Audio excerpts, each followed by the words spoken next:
and welcome to the fourth episode of the Forrin Podcast, the podcast for foreigners of every flavour. My name's Patrick Garrett, and I'm recording this in Montpellier in France, and I'm being joined by... Mike Bowden, and I'm coming at you, from Odense in Denmark. Nice. Yeah. And how are you, Mike? Yeah, I'm a bit upset because you completely forgot about my birthday. Oh no! You're such a dick.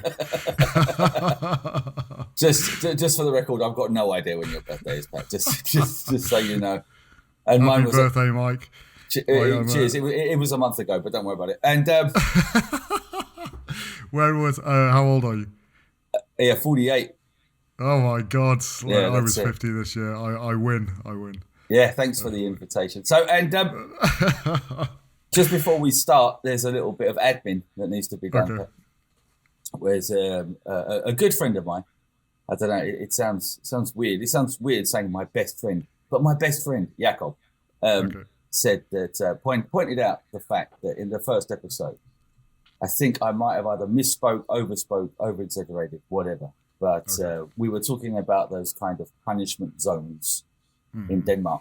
And I made an analogy of if me and you got into a fight, which you would lose, that I would, that if someone else, if other people who were foreign, but have maybe had a different skin color, got into a fight in a certain area, they would be punished more severely. That isn't true. I didn't actually mean that because I knew it wasn't true.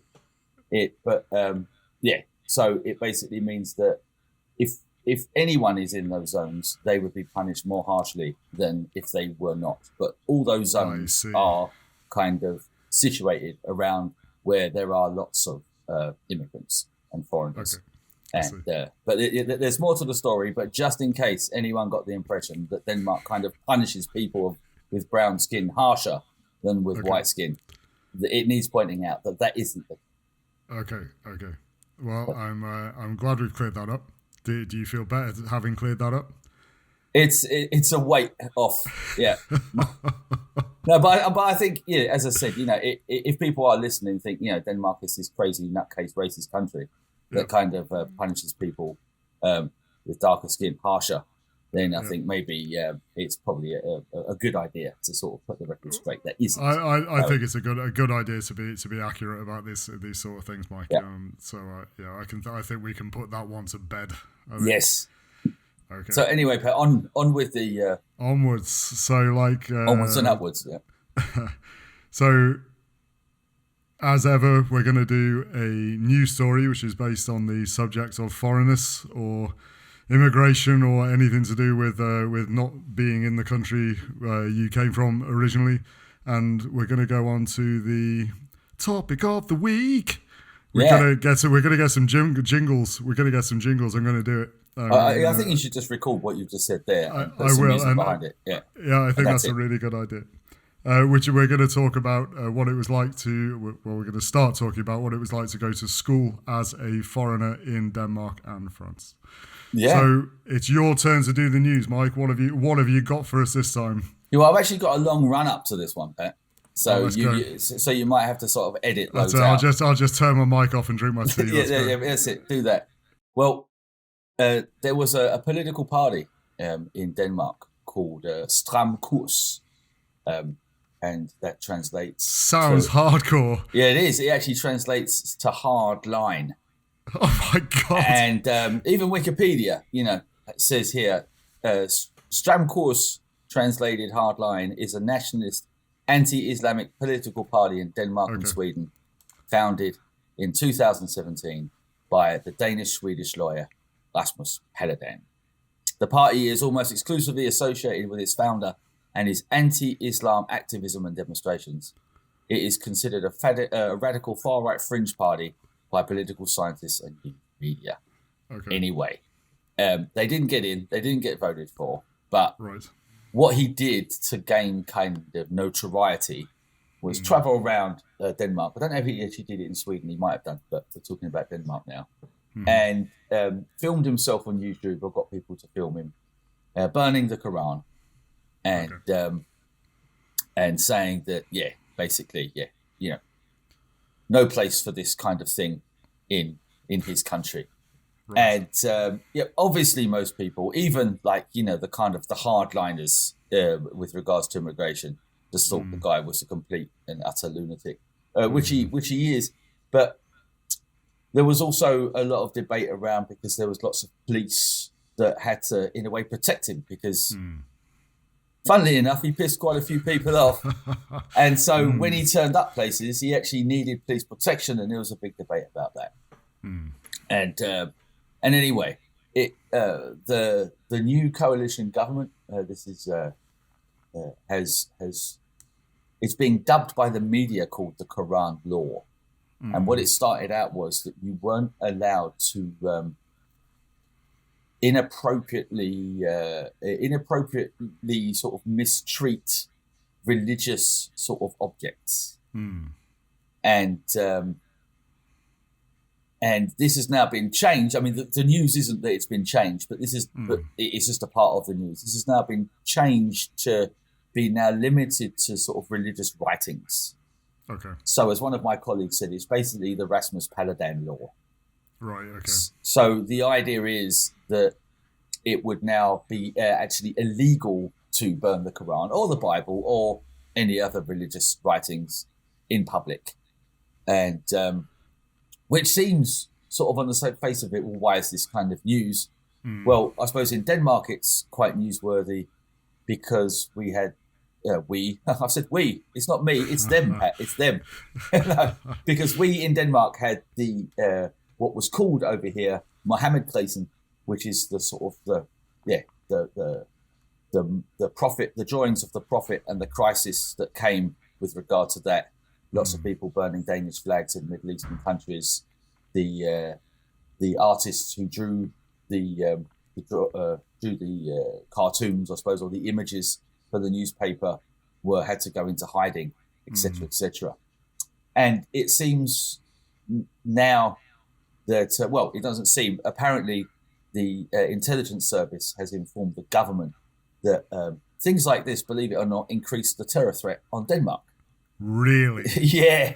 But the kind of interesting thing about it is, I suppose, even though it seems quite obvious, is that there actually are like artists and artists actually coming out saying, well, you're kind of blocking our freedom of speech, which is why I think they actually sort of limited it to now religious writings rather than any religious objects. But someone actually said here, artists and sort of society, people who sort of liberals, said that it's not just an attack against art, the political and the art and the free press, but an attack on our free and democratic society. That was the so the whole idea of freedom of speech and freedom of expression, they feel, is being limited by this law, and it shouldn't matter, even though it does matter. I mean, I've actually got more, but I think I'll let you jump in. Okay. I'll let you jump in. Just I'm allowing you to jump in now. Yeah. I mean, it's a really tricky subject. I mean, obviously, France has had its fair share of controversy surrounding this type of activity and the consequences of it. Yes. In terms of this, the idea that it's limiting expression to make it illegal to burn the Quran or any religious text in for that matter, or inappropriately treat it. That's the words. Inappropriately treating it. Yeah. I mean, I would, in terms of demanding that as part of my freedom of speech that I should be able to burn a sacred book, I find a bit bizarre, and I always have found that a bit bizarre. I mean, I read about this. I read about this story a little before, and it said that basically it doesn't limit at all. Like, for example, like the drawing of cartoons, etc., etc., is literally just, as you said, it's just to stop this guy from burning the Quran, because it causes like a huge amount of problems, basically. Yeah, it started out as every kind of anything to do with religion, and now they've kind of limited it to basically just the burning of books. Why? Writings. What I don't really understand is why the notion of freedom of speech is being tied to the burning of a book, or specifically this book, because Denmark and Sweden are famously free countries, if you like. In terms of law, Denmark and Sweden, are notoriously liberal. In fact, like people can, you really can do a lot in terms of like other countries are not so free, if you like. The burning of the Koran is incredibly provocative. It's not like there's a difference between burning the Koran and, for example, being in a political debate where you sort of argue against the negative aspects of Islam. It's not the same thing. Burning the Quran, is, as we have all seen over many years, is hugely provocative and can be extremely dangerous. Many people have died because of this. So linking like freedom of speech to the burning of Quran just like says to me that this guy is a bit of a nutter, and that the people that are claiming that it's got that there's a problem with like freedom of speech have maybe got it a little bit wrong. Like I don't see that if I can't burn a Quran, like I'm not I don't feel I'm not sort of waking up in the morning and thinking fucking hell, I can't burn a Quran today. Do you know what I mean? I'm living in a fucking, dystopian society, etc., etc. It seems ludicrous to me. Yeah, I think I agree. Obviously, I think his kind of point, which is stupid, is, well, you could perhaps burn a Bible or anything else, and obviously you would annoy people. But look what happens with them. Therefore, the problem is with their religion. The problem is with their culture, because doing this then provokes this kind of complete overreaction, where if you did that with any other religious work... What I don't really understand is the logic. It's just like, okay, well, if doing this provokes this overreaction, then why not just stop doing it? Yeah. Do you know what I mean? It's just like, I don't know, there is a kind of a sort of like logic fail in all of this. It's just like blatantly the only reason that this is being done, as far as I can see, is because this guy is Islamophobic. Oh, absolutely. I mean, there really is no other reason. Yeah, he's doing it. But the interesting thing politically is that when we had the crisis, it's called the Mohammed crisis, the drawings of the prophet and everything else, Denmark was asked by various countries to apologise, and I don't think there was a big debate of whether Denmark should apologise. There was this whole freedom of speech debate, real staunch defence of the newspaper that printed them, etc., etc., etc. So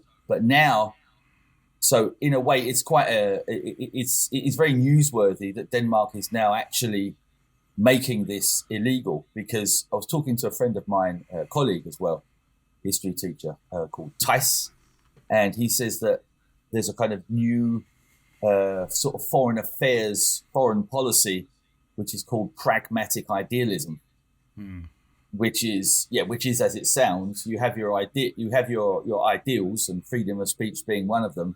But you have to kind of be pragmatic about it, and so as you say, if it does sort of cause people to maybe die or Denmark to have a higher terrorist threat, maybe it's a good idea to not do it. Well, yeah, this is it. I mean, like there are certain, we all live in like status societies. We are governed by law, like from cradle to grave. Like literally every aspect of my life is ruled by law.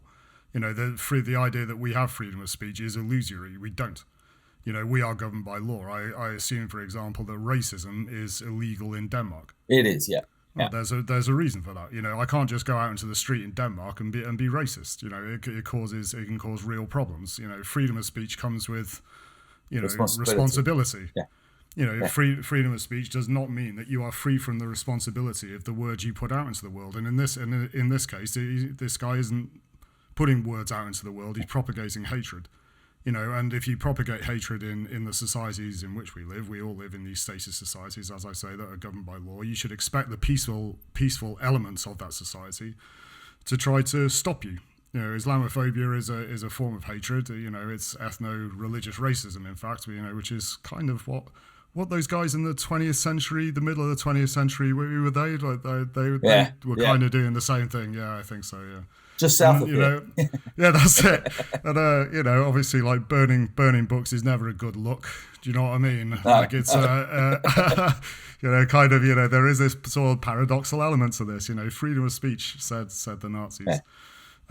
So, yeah. But the interest, just as a short thing to round it up, is that Denmark is now going sort of in its foreign policy from this what's called konkurrencestaten, which is the competitive state, which is competing with other countries, globalization, trying to create economic growth, to now being very protective. You could call it sikkerhedsstaten, but sikkerhed in Danish means both safety and security.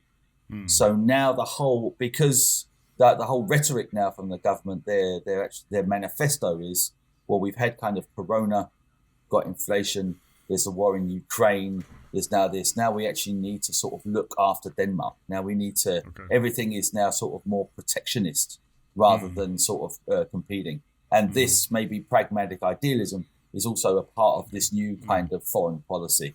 And that, Pat, is my news story. That was pretty good. Week. I like that. That was a good one. That was one of the best. That was of the 4 we've had. I'm pretty sure that was the best one, Mike. I don't think it tops the 12 Ukraine students. I don't think. I don't think anything will ever top that one. Okay, right. Well, I'll make sure that next week I have the world's best news story.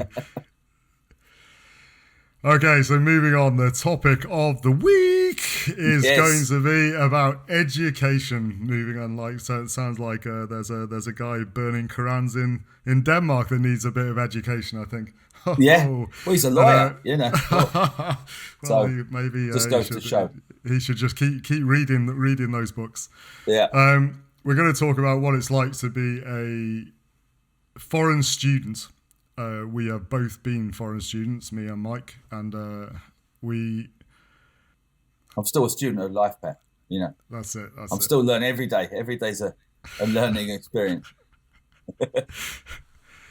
And really, I just wanted to. Obviously, this is a long topic. We both had we both did, as far as I'm aware, all of our education in foreign countries. We didn't,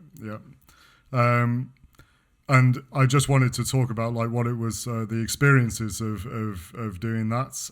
France is an extremely education-centric society. It's very normal in France actually to be quite highly educated. There's all education in France is state-owned. Or there is not all education in France is state-owned, but the grand majority of French education is owned by the state. Yeah, and there are private schools obviously that you can go to, but they're called a grande école. There are sort of private universities and so forth. But the French education system is absolutely massive, and the amount of foreign students that come here to study every year, because it's state-sponsored, it's extremely cheap.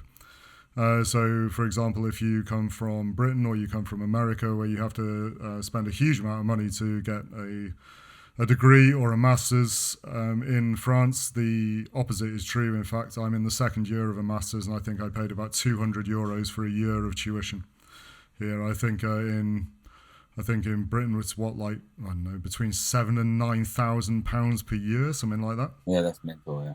Yeah, something like that anyway. Thanks, Tony Blair. Thanks, yeah, mate. Thanks for that. Tony. Education. That was his slogan in the late 90s. Education. Yeah, and then he just ripped the guts out of it. Yeah, that's it. And then just ran away. Yeah, and then ran away. That's it. He bombed Iraq first, and then that's it. And he asked God before he did it. Of course. Sorry, that was a Just a digressed. brief, just an aside. Yeah, just an So aside, in I fucking hate that bloke. I really do. in 2020 in 2020 to 2021, apparently there were 365,000 foreign students in France, of which I was one. Wow. So I wanted to just ask you, Mike, to give a bit of an introduction to your educative process, I suppose. Like, what happened to you? Like, where did you go to school first, and so forth. And I think we'll probably carry on talking about this in future weeks, I would have thought. But like, you know, what made you go to school in the first place in Denmark? Well, I just want to say before we start, like, everything I sort of learned, I learned from the streets, you know. So sorry, I can. Well, I mean, I went to sort of learning the language school very, very briefly. So that was just to learn language. That wasn't actually it is an education in itself, but it wasn't an education with regard to sort of further education. It wasn't official qualifications in terms of maths or whatever.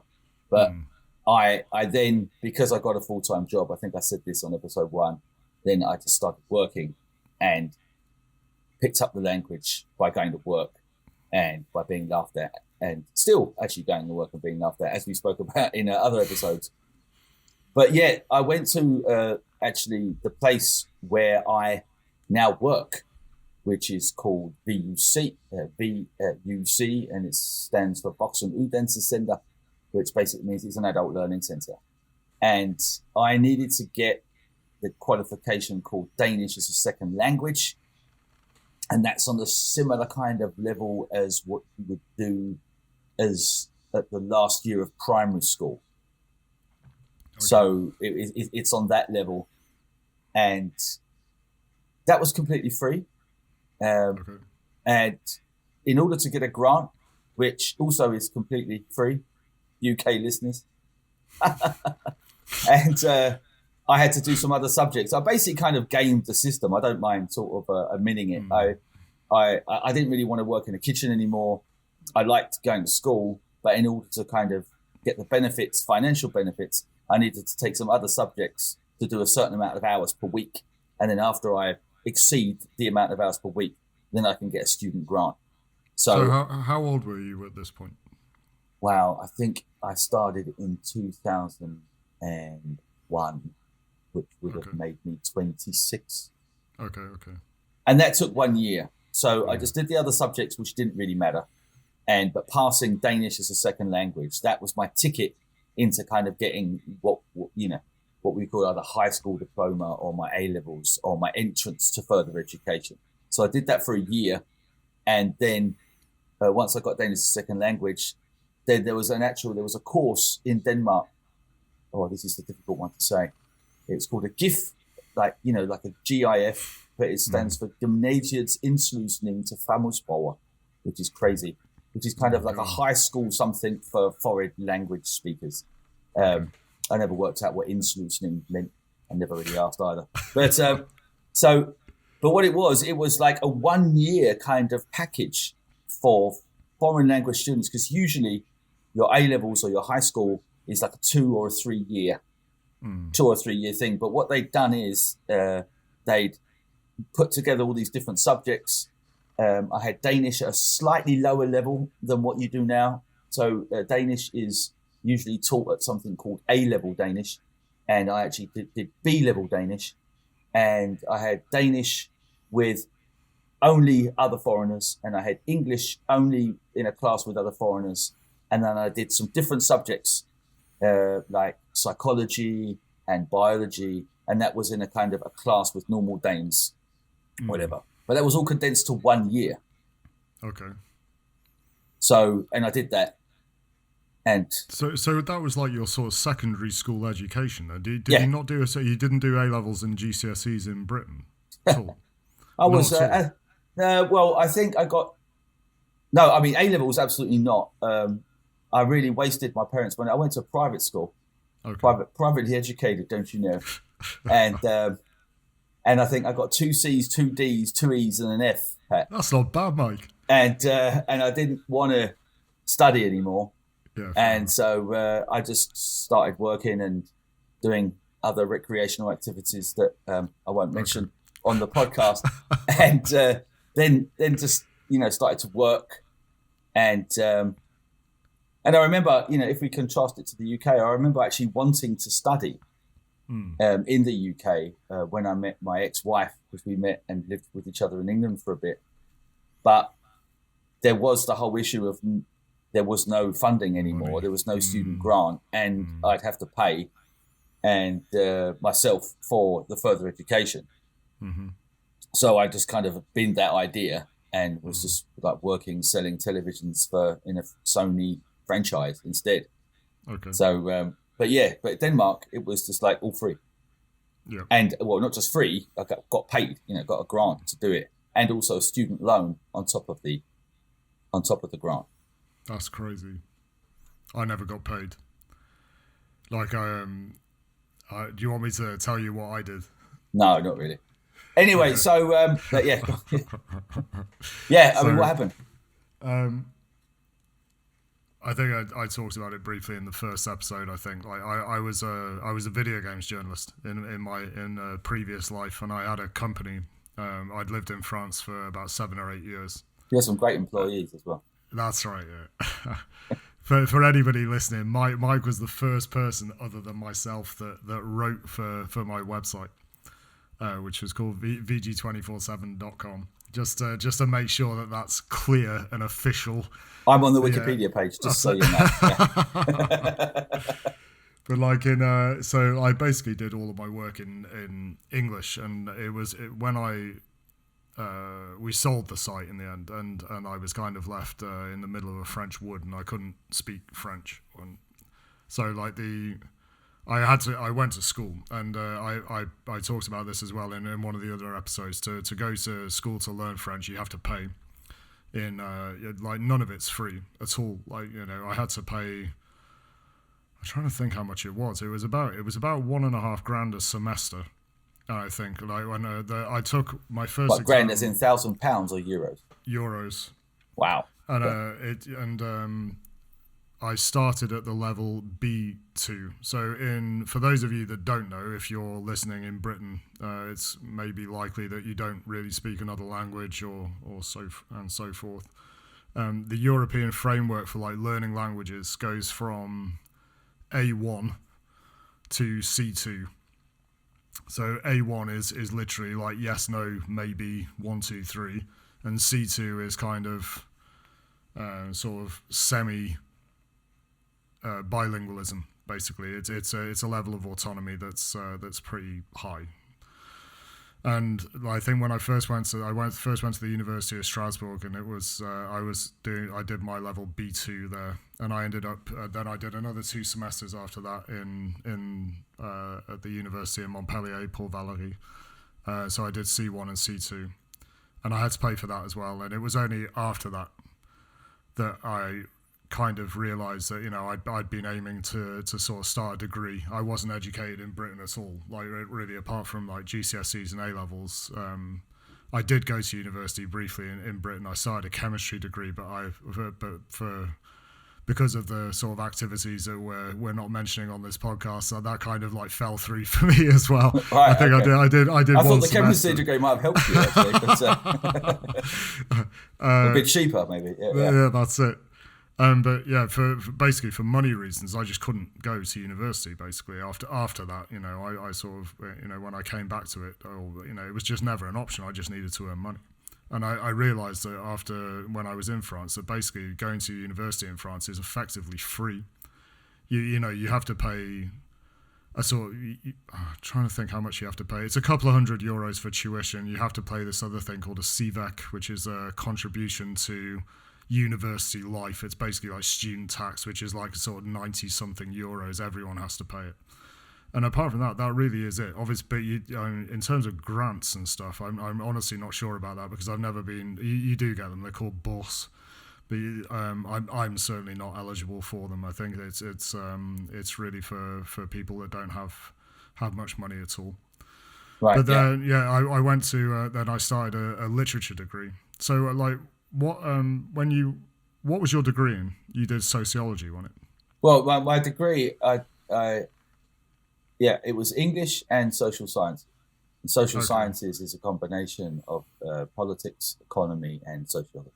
What was it like being a foreign student at a Danish university? I mean, were you like obviously foreign, or were you treated like any other student in the class? I was treated by my fellow students. As I said to you, I've mentioned it a few times before. There is a status. There is a certain status in being either American or English. Yeah. And if I'm studying English at university, being English, there are a lot of people that there's actually a term, I don't know, I never heard of it until I got over here, but there are Anglophiles, people who kind of, like everything sort of that is to do maybe with England or the language and stuff. So I've had sort of people just like wanting to hear my accent. And I think I really did play on that, being sort of young and stupid, and I kind of maybe got carried away with the sort of the popularity and not so much focused on like actually learning anything. So you were like a popular kid in the class, like you were a bit of a superstar. Like, well, I wouldn't say superstar, but I also think I sort of played on it. I played on the fact that I could just sort of say something. Okay. And then it became just a thing that I did. I just said stuff a lot, and but I think what it was actually like on reflection was I felt a bit it was difficult. It was more difficult than I could imagine. It would have been, because lots of people, as I said to you before, say, "Oh, well, of course you studied English, because you're English," and I can understand that. But studying English, maybe in Britain, is, from what I understand at least, is like reading lots and lots and lots of literature, analysing that literature, maybe making comparative studies of that literature, literature history, etc.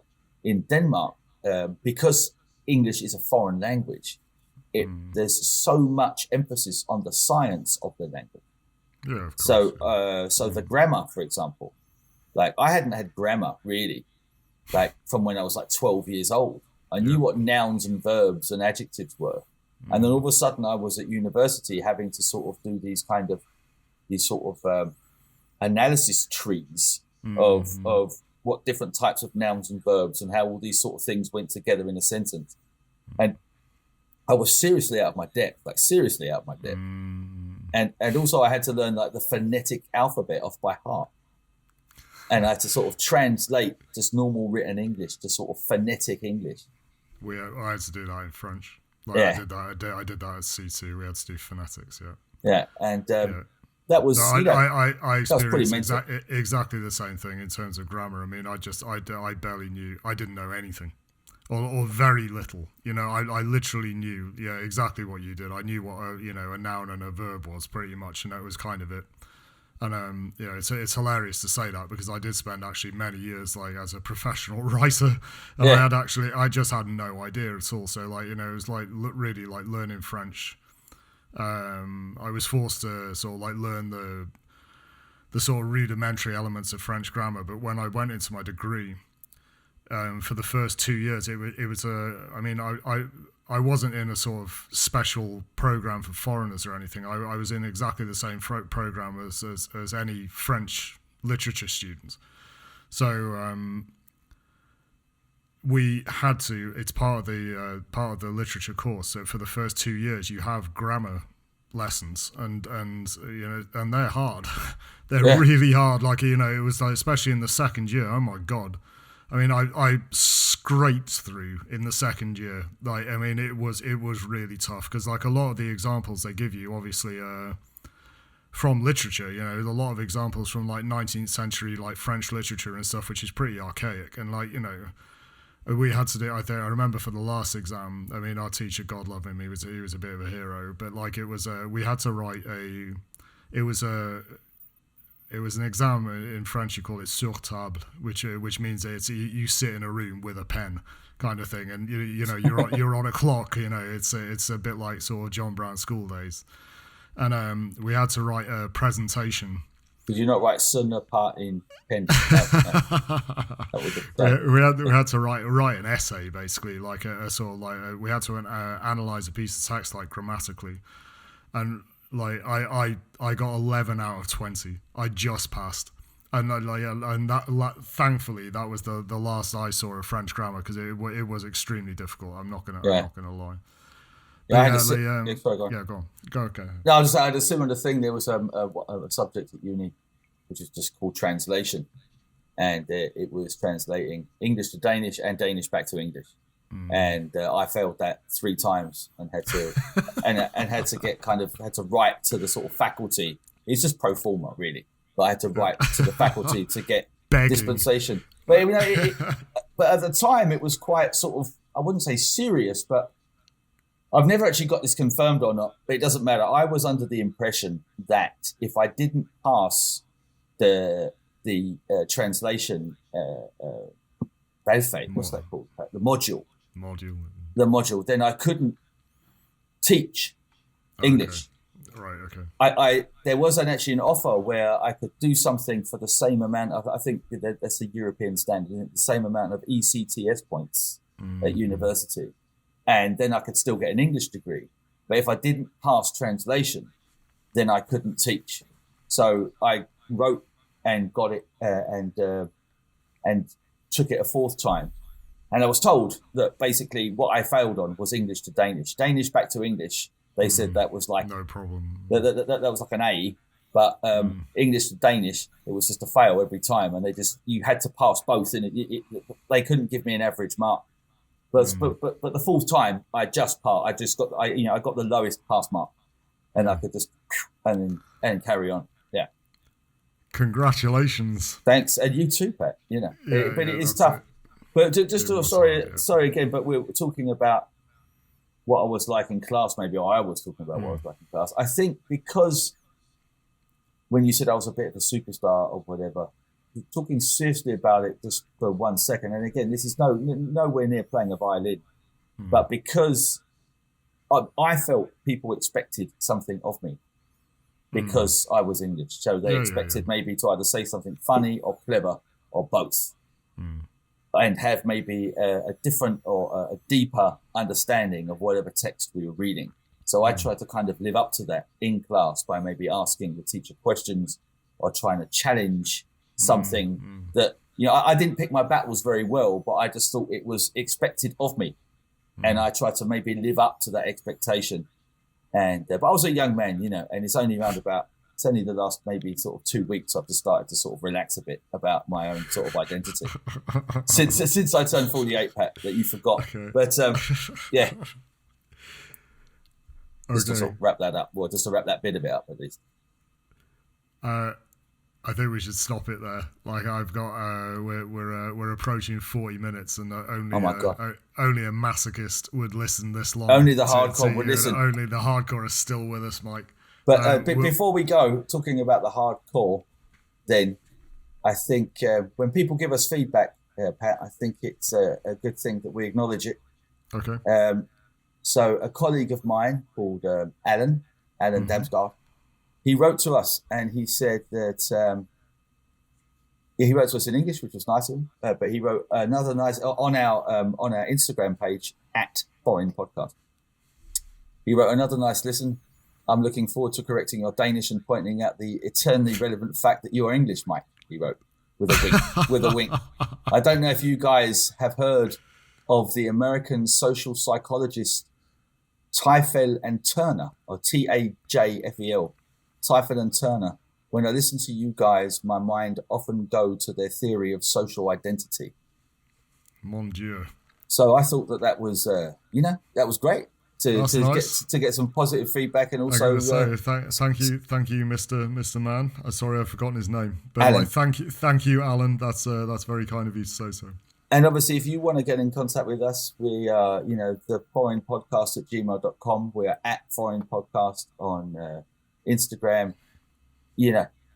just say something.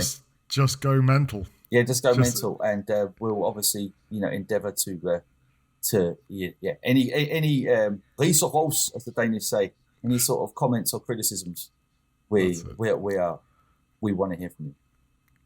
Absolutely, and that is the end of this fortnight's episode. We'll be back in 2 weeks, and I have no idea what we're going to talk about, but it's going to be amazing. So make sure you don't miss that. Yeah. So many thanks for listening, and we'll see you in a couple of weeks. Yeah. Bye. Bye.